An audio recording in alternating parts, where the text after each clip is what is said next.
Hi, everyone, and welcome back to the Cohesion Podcast. I am Miriam Connaughton, the Chief People Officer at Simpplr, and welcoming today, so lovely to see you again, Laura Klieves, who is kind of my counterpart, I guess, at Malwarebytes. Thank you for taking the time with us today. Well, thank you so much for inviting me. I'm excited to be here.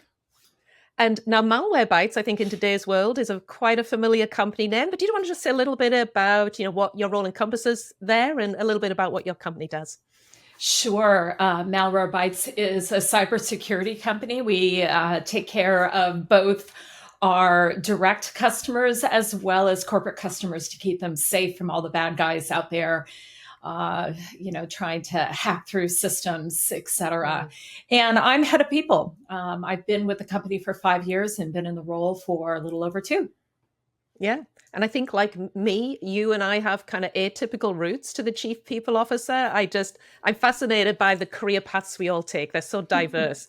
Just, maybe share a little bit with our audience about some of the stepping stones you've taken, which is all built towards where you are today. Exactly. So I backed into head of people on the people team through learning and development. And I come to learning and development midway through my career. I have a whole nother career in marketing and advertising.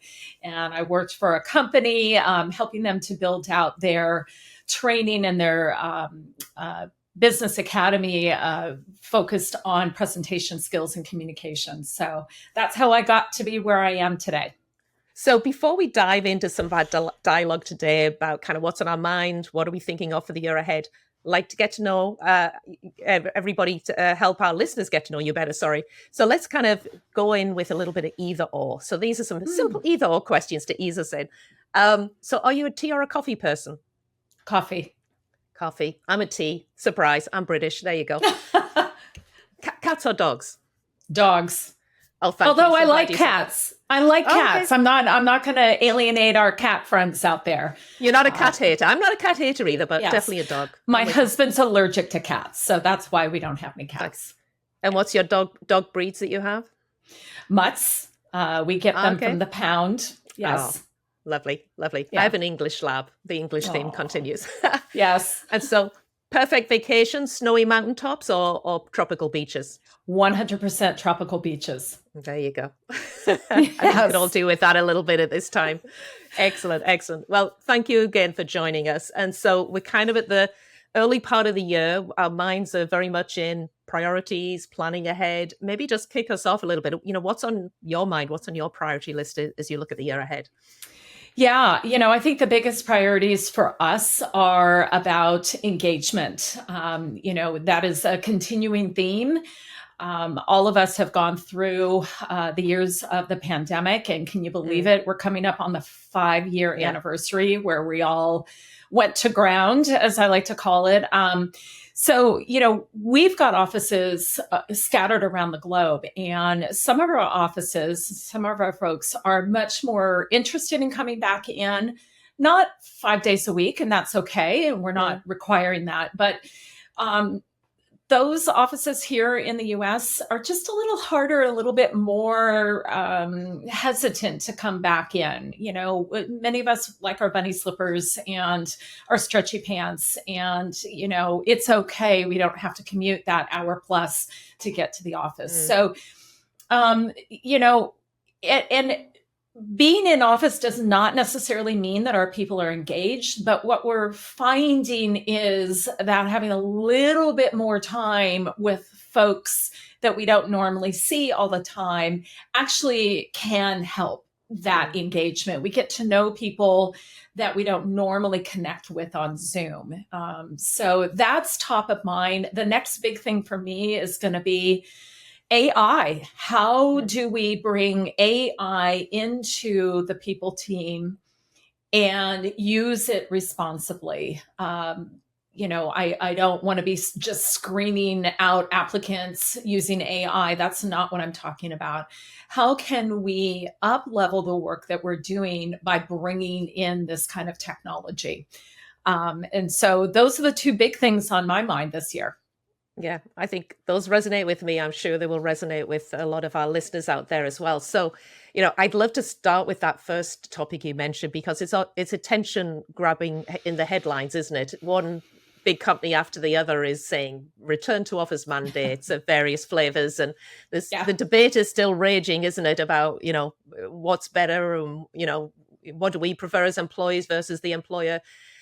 I mean, as I read about it and think about it, I think one of the things the CEO of Microsoft coined this phrase, I think a year or so ago. He talked about the productivity paradox Hmm. and kind of the research showing that we as employees think we're in general much more productive when we're working flexibly, at least if not fully remotely, whereas the opposite or the reverse is true in general from employers. As you think about shifting your return to office mandates, how are you viewing that kind of aspect of the debate about the preferences and choices that we have as employees? Yeah, yeah. I mean, we have conducted a lot of surveys over the years asking our employees what do they need, how do they feel, and this started, just after the pandemic, probably about 6 months into the Mm. pandemic, as we started to explore what reopening our offices would look like.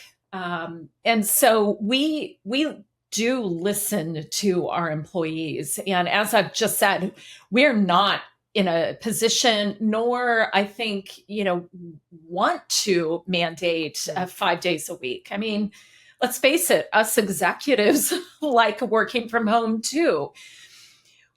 Where I think we as leaders are coming to is that there is uh, something intangible about being next to another human being, whether they're on your team or on a cross functional team. There's something about being able to say to, as I call, a 3D person, live and in person, Mm. hey, how are you? And those spontaneous connections. We're not dictating, 5 days a week, but we do want to encourage at least our managers and our senior leaders to get back into the office a little bit more. The other thing that I think we see, but also I would imagine a lot of companies are seeing is, especially for new employees, that learning about the company, the making those initial connections when you first are hired doesn't happen when we're all sitting at home. Mm. Did we all hire people during the pandemic? Many tech companies did, and many are continuing, but we've lost out. And I hired people during the pandemic, and they themselves have said, I kind of miss those early days. I like working from home, but I miss Mm. those early connections, and building it on Zoom is much, much harder to do. Oh, for sure, for sure. Yeah. Yeah. Yeah. I was reading a piece of research that Gallup issued fairly recently, and I forget the absolute statistics. Somebody, you can go Google it if you're interested, but it was basically showing that those employees who are fully remote were reporting that they get less regular weekly feedback than either Mhm. those that are hybrid or those in the office. And it kind of Yeah. intuitively rings true, doesn't it? Because it's kind Yeah. of just it's those random collisions. I see you in the corridor. I'm like, oh, hey, Laura, can I just have a chat with you about it? It just kind of comes a little bit easier naturally. And but and there's lots of other dimensions to that kind of different experience, whatever your working model. I mean, what are your kind of things you're thinking about or have maybe concerns about when we think about creating that equitable experience so we don't create this have and have nots? You're hybrid or you're remote, but you're in the office more, therefore Yeah. we want to make sure we don't slip into some bad behaviors when we have this diversity of work models continuing. That's a great point. I remember a conversation I had probably a couple of years ago now when we were looking at officially reopening all of our offices. Some of our offices, as I said, in Europe, they were open much sooner. Since we're based here in California, we had a much longer lead to really get back into the office. But the conversation was, let's not put any Zoom links in our meetings. And I said, wait a minute, and pointed out that because of our hiring patterns during the pandemic, and we chose to hire anywhere essentially, we couldn't just now cut off Zoom access.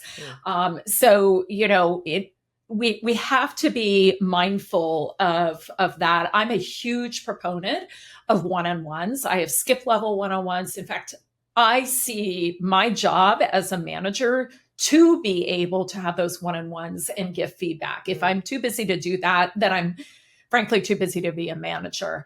But we continue to encourage all of that. We are thoughtful. My team is responsible for a lot of the cultural events. We're thoughtful about how we can be inclusive if we're doing in office versus remote, how we can do that. We'll have Zoom, screens up and running so people can, chime in and be participatory that way. We're mindful. We have in-person and Zoom all hands meetings. So and in the conversation about getting people, encouraging people to come back in, if you're close to an office a couple of days a week, I've also reminded that we do not want to be punitive and say that if you're not coming in, you can't be promoted because of the expanse of remote employees who are in our company. So I'm the voice of reason, and I'm not saying that our leaders and our managers are not thoughtful about that. We just need to remind each other to be inclusive of the folks that were intentionally hired as remote employees. Yeah, for sure. And of course, many other sectors, I know in tech here, we generally, we have a lot of knowledge workers who can sit at screens and get their work done. But, if you've got a lot of deskless workers, frontline workers, Sure. That's always been the case that you've had people working remotely. And it's definitely something we've got to stay attuned to.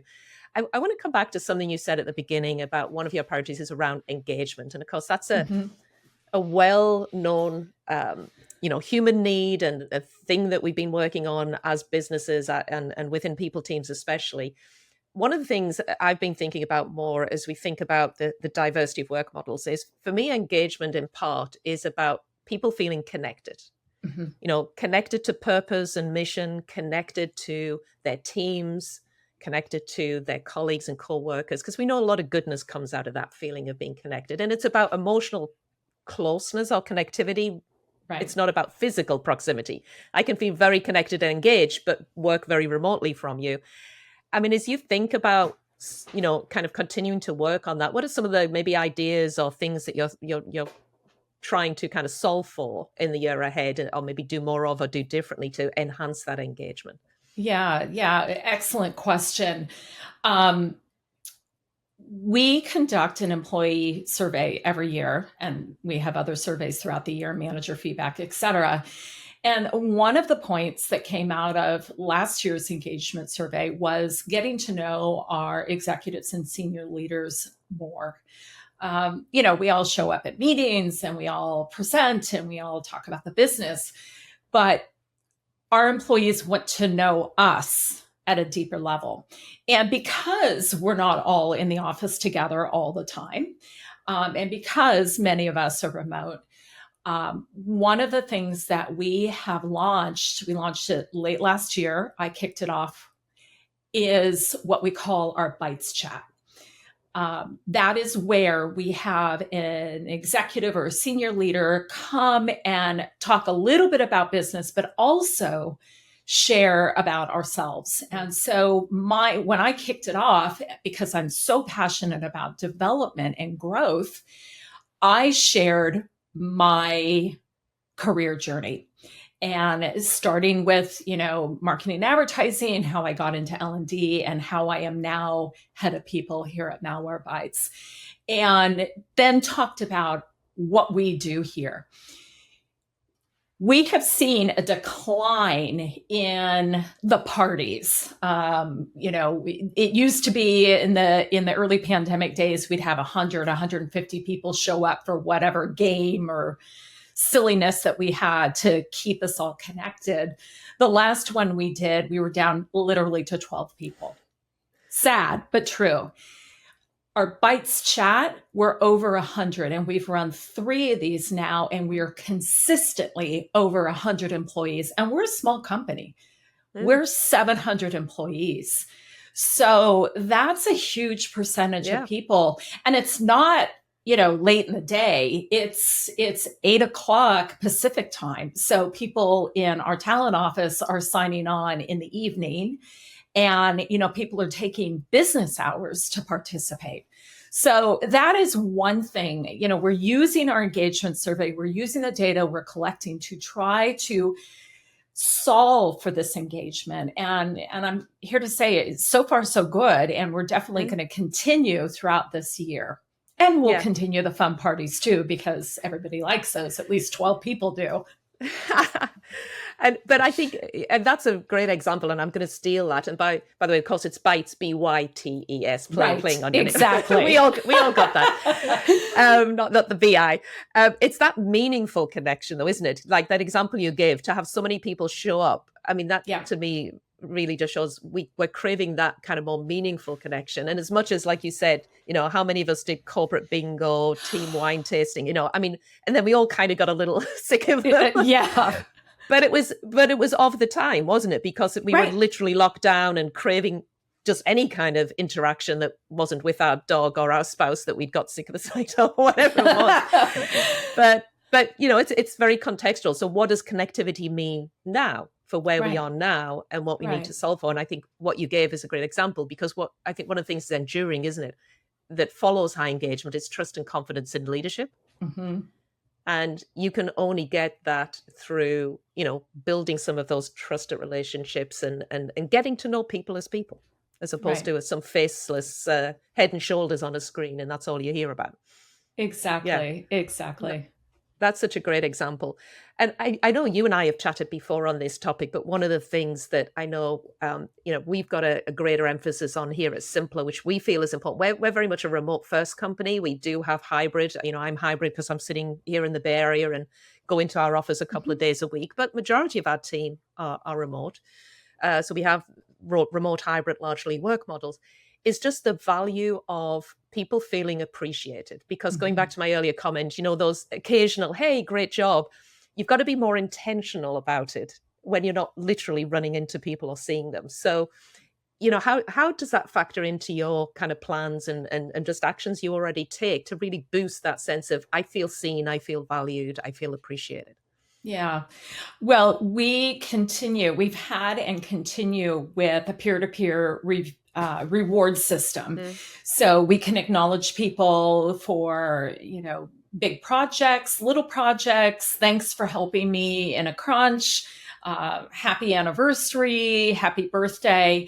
And our folks really do appreciate it. I mean, honestly, of all of our programs, and I have evaluated all of them, this one sees the most engagement on a monthly basis than anything else.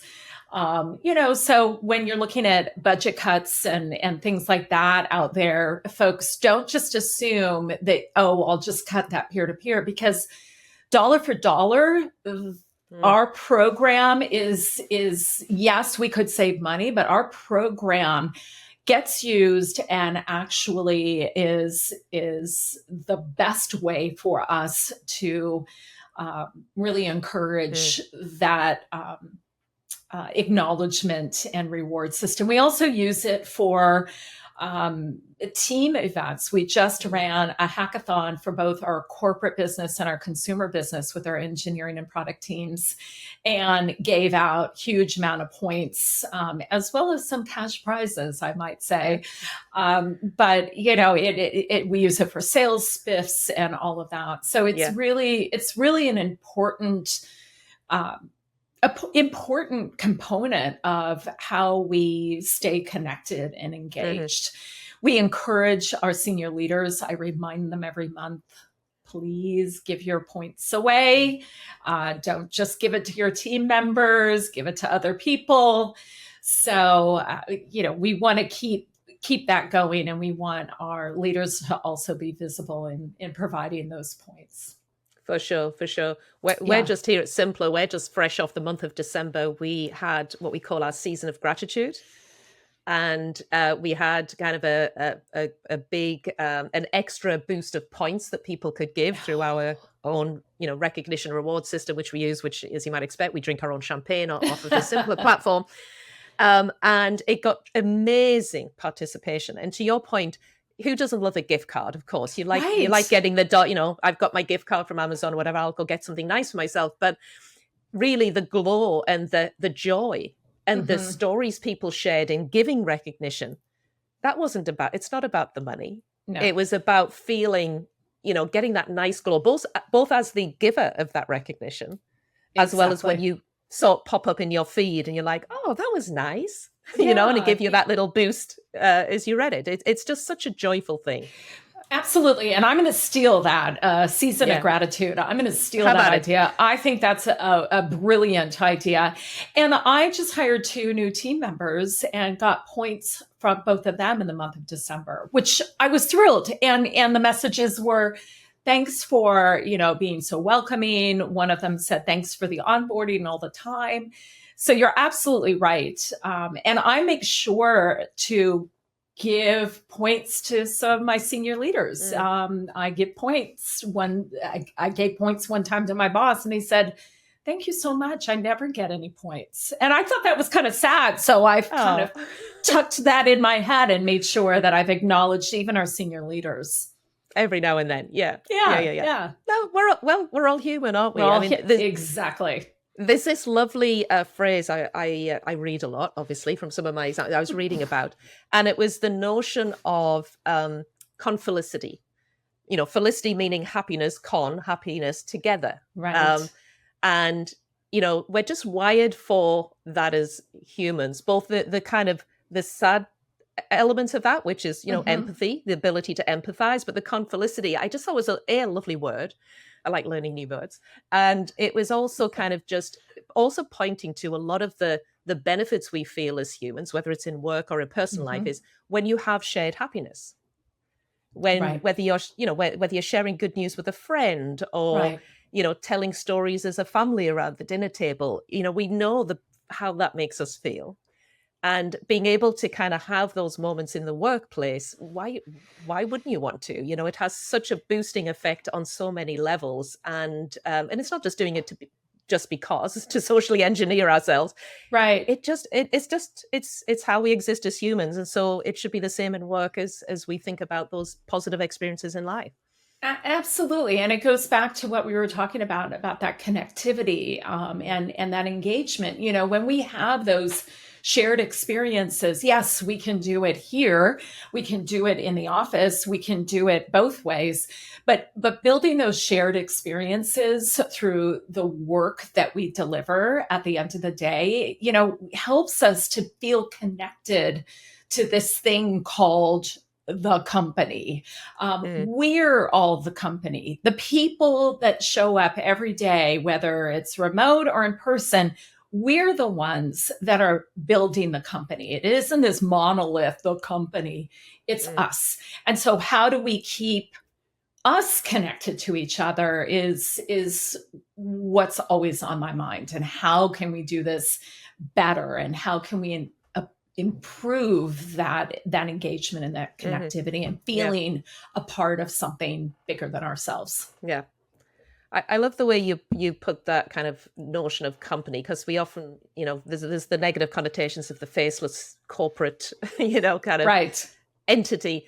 But I've always believed, and I say this, as we talk about our employee experience here at Simpplr, is employee experience isn't some abstract thing that I own as head of HR, Right. or this. We all influence it. We all own Hmm. it. We all are our own little mini employee experience creator. Both, Yes. those, and so it's really about, I think, encouraging, that just that awareness and ownership for each of us, but also the ripple effect of Yes. positivity that you can have if you are someone who shows up for your colleagues in a certain way, or boosts others' well-being through recognition. I love that idea, because it really is about community. It's not It about some is. faceless corporation. Yeah, It is 100%. I agree. for sure. So Yeah. you engagement's top of mind for you. We've talked a little bit about that. I mean, the other thing you said top of mind is, who isn't thinking about AI and AI in the context of our, broader technology landscape. Yeah. Since those, frenetic days, as you said, gosh, 5 years ago almost to March 2020. I think the pace of change that we've seen in the tech we're using at work, not least platforms that we collaborate on, all accelerated since 2020. But what are some of the things as you think about bringing more AI into your delivery, into the employee experience? You mentioned responsibly using it. What are some of the Mm-hmm. things you're thinking of working on in that context for this year? Yeah. Every person I've talked to in my role and other roles within the people team are faced with constraints on resources, and yet we are the people team. We call ourselves the people team intentionally because it is about people, and those are our constituents, everybody who works in the company. And yet we get bogged down. We get bogged down in, all the minutia of all the little details and the things that we have to change within the HRIS system and the updates and this and that. And so I've observed over the last several years that many times the to-do list takes over and we kind of forget about the people. So what I'm hoping for is to be able to leverage technology, AI or any new technology, to help us get out of that minutia a bit and up level the work that we're all doing. Now, admittedly, some of my team members are nervous, like, oh my God, technology is going to eliminate my job. And that is not what I'm talking about. What I'm talking about is having them do higher level work. So, directing people to a policy on our intranet BytesNet isn't a good use of time. Can we do it? Of course we can. Should we do it? Yes, absolutely. But is that a good use of our time? So how can we leverage technology to teach our people to fish and to go look for that information that is readily available, but it's just easier to ping one of us to answer the question. So that's what I'm talking about. I mean, we've been leveraging technology in reviewing resumes and creating job descriptions, for a number of years.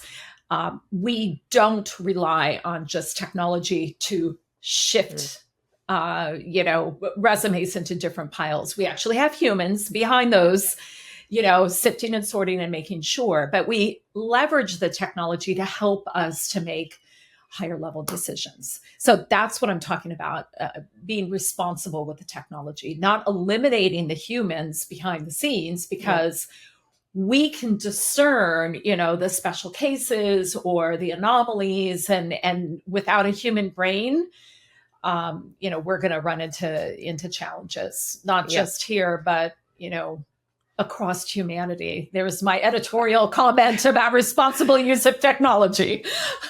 I 100% agree. It's called artificial intelligence for a reason. And at least right now, it's not as reliable or creative or thoughtful or ethical as a good human can be. Yes. So coming at it, responsibly is key. Very specifically, one of the things that I, for a while now have added into my own decision-making set around any tech that we're looking at is that notion of how responsibly is it incorporating AI being developed. There's many of our listeners out there may know this, but there's the Responsible AI Institute, which got created not too long ago, which we're part of, Simpplr and many other tech firms are too. And it's right now it's, just a voluntary industry-led body, but it's about signing up to standards of ethical development.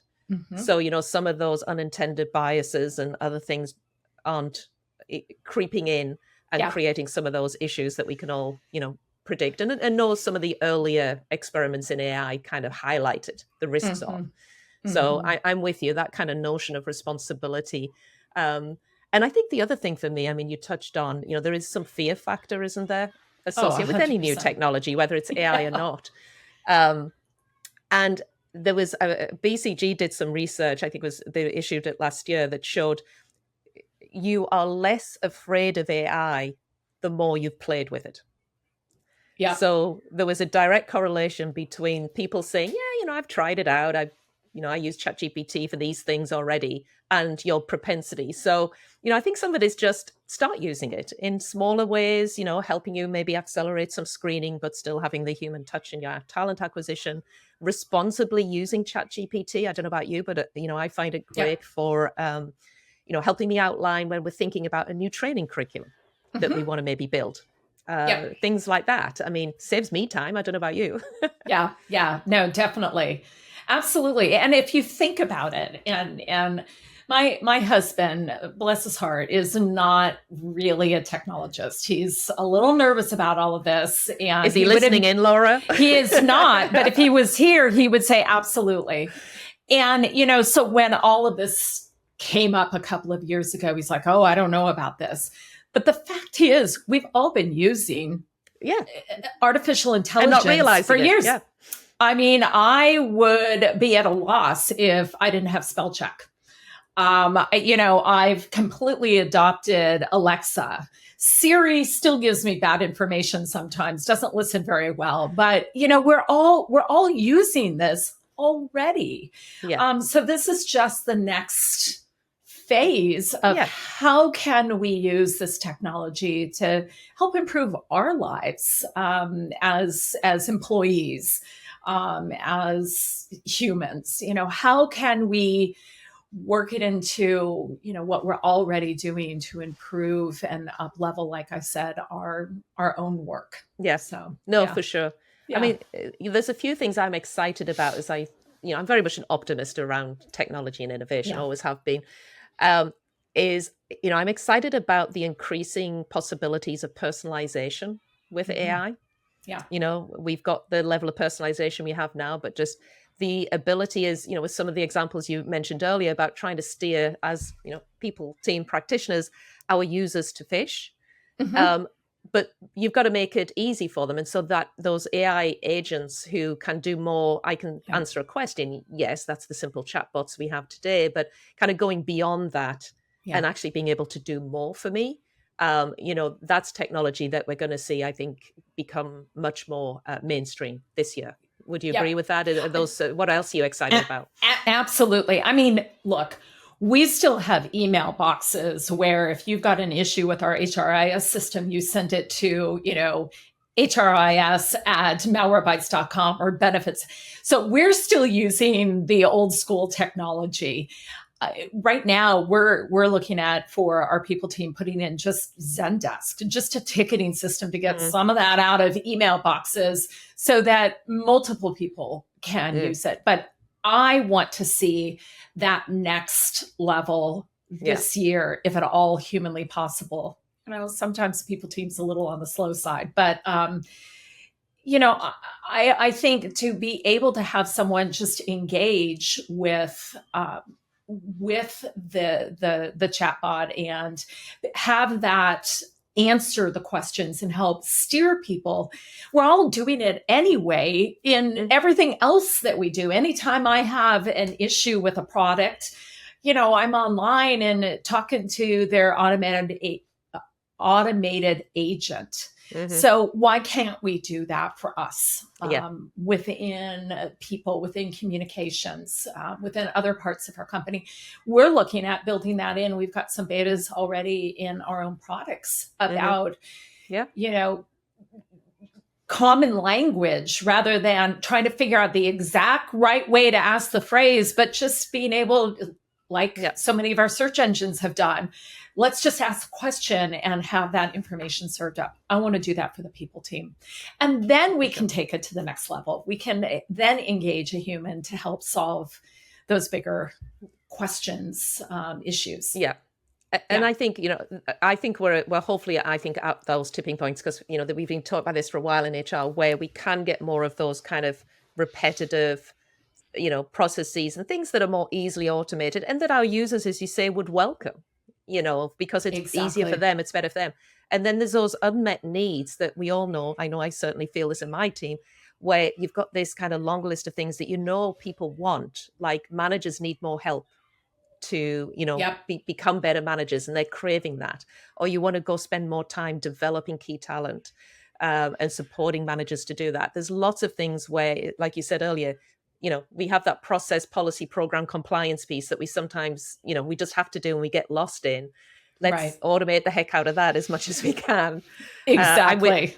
I'm with you on that. I'm with you on that. And you make a good point. We're so used to this in our everyday lives. I think a lot of that fear factor is gone now, and there's some pent up almost demand for our employees in the workplace to say, I need my tech to be better.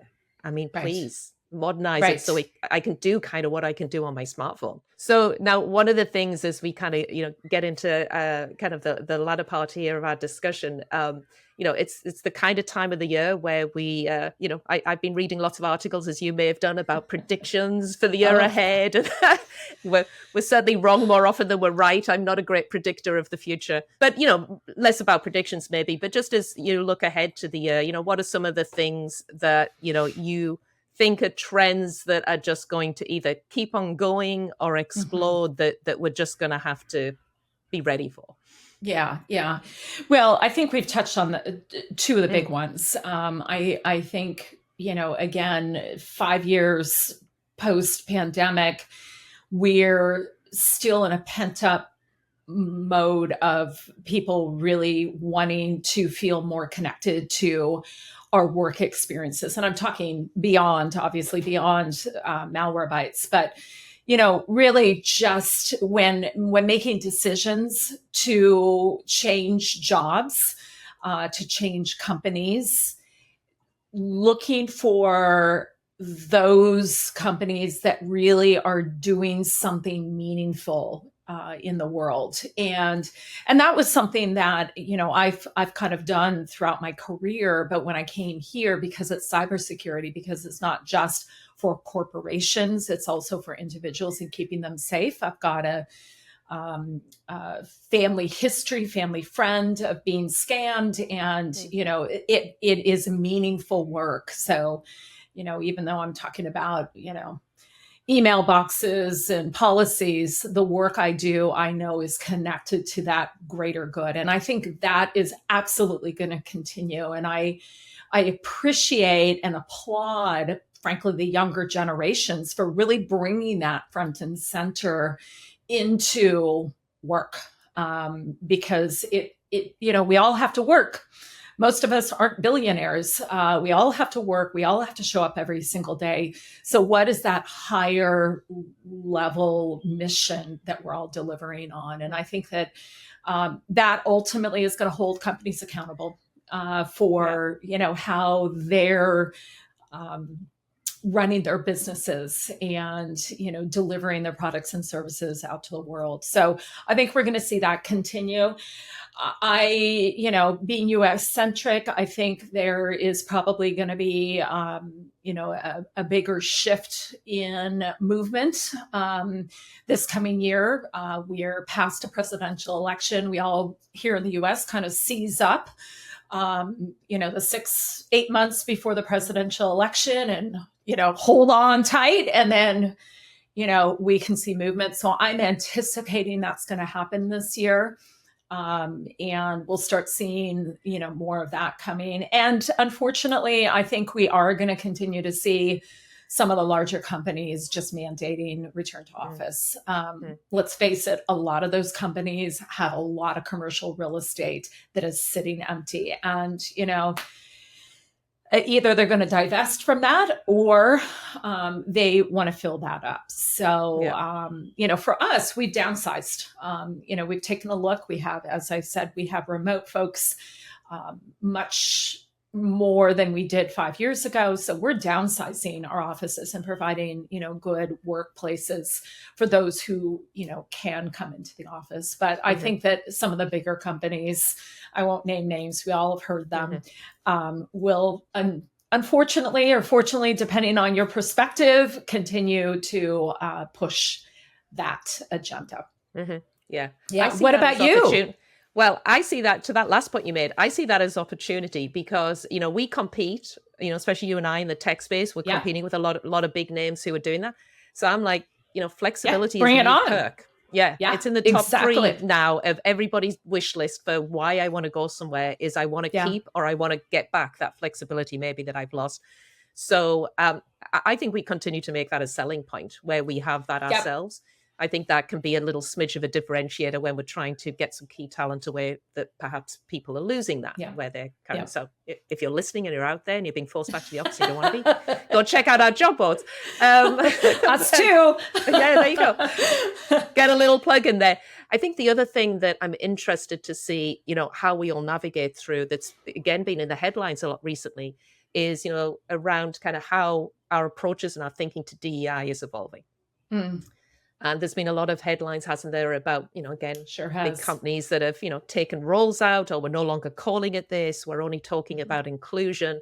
A lot of big debate out there. And I think, things continue to evolve. I don't see it as a halt, and certainly not going to be a halt here at our organization. But I think we've got to be very attuned, very aware of how that is changing, and making sure that we are continuing to progress and not regress around that whole agenda, however we structure it or organize it or name it in our organizations. But that's clearly something that's in the ether, isn't it? That seems to be shifting a little bit.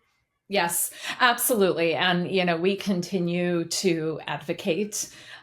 We have, one formal ERG and several other, groups that come together. And it's a bit of conversation for us here. And we're absolutely paying attention to all of that, at least for the folks at our company. That's really, at the end of the day, all I can control. And it'll be interesting. It'll be absolutely interesting. My belief is once things have been opened up and exposed and discussed, it's difficult to put that genie back in the bottle. So I feel it's a season. And we will continue to evolve and grow forward, as you said. Yeah. Well, I feel confident with great leaders like you and many of my peers that I know, and as I'm sure you do across your network, that kind of are part of that conversation and part of that leadership and stewarding that as well. Well, it's been so delightful, Laura. Thank you. It's always a joy talking to you. Really appreciate you taking the time, and lovely, engaging conversation with you as always. Just as we're wrapping up here, any listeners out there who would love to connect with you, how and where can they do that? LinkedIn is the best place, and I use my maiden name, so it's Laura Wall Klieves. So go check me out. I'm the gray-haired lady with the blue tips, and I'd be happy to engage with all of you.